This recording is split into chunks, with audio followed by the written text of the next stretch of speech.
So now I want to get into the efficacy and effectiveness of highly effective people, right? So the efficacy is mainly the ability to, and the effectiveness is mainly if it does if the results are good, right? So efficacy is mainly if the process is going forth, because something may have efficacy, right? So something you may be trying to lose weight and you're going through the proper motions, right? So you're going through the process. You're going to exercise daily, but that doesn't mean it's effective, right? So efficacy is just mainly about the process. Its effectiveness is mainly about, does it actually work? Does it actually meet the goal that you want it to meet? So we're going to go through the 7 habits here. Habit number 1 is based on independence. What do you think independence is? How many people, Tanya, how many people does independent have to deal with? If you're independent, how many people is that? Say it again, I can't hear you.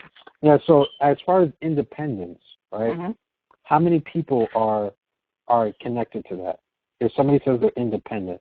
Yeah, nobody, just yourself.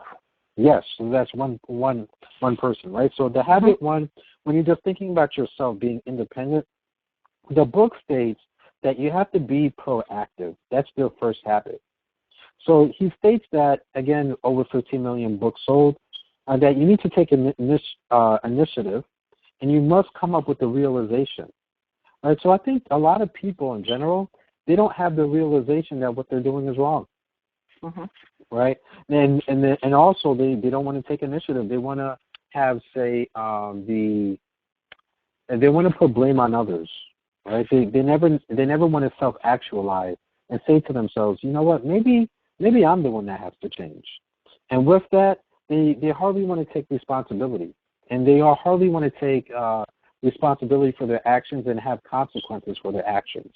So the first thought process in being independent and showing that you're independent is that you're proactive, that no one has to ask you any questions, that you just go do it yourself.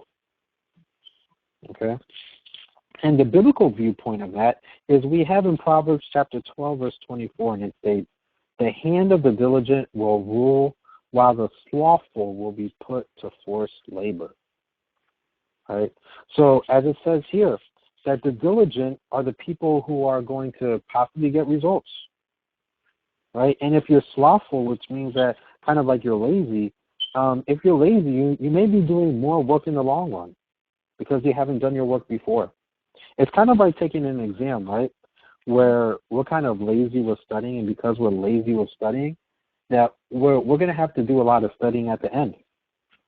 Right? So we're going to be forced to study in order to pass the exam at the end. Exactly. And, yeah, another verse to consider is in Proverbs chapter 3, verse 28, and it states, do not say to your neighbor, go and come again. Tomorrow I will give it, when you have it with you. Right? So there's a lot of people that are always talking about tomorrow, right? They're talking about the diet. They're talking about maybe speaking to somebody in a better manner. And what do they say?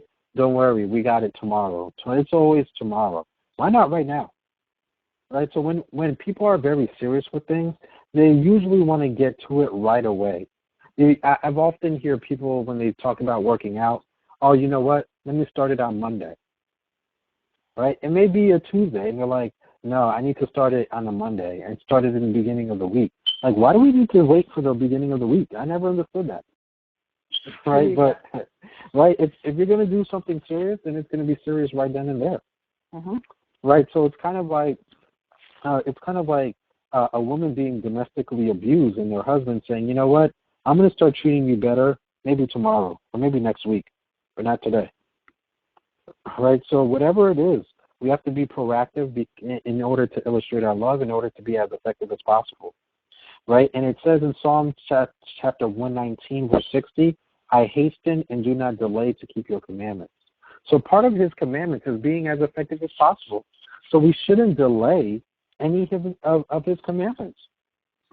Right? So we shouldn't always have to talk about tomorrow that we're going to do something when we have the ability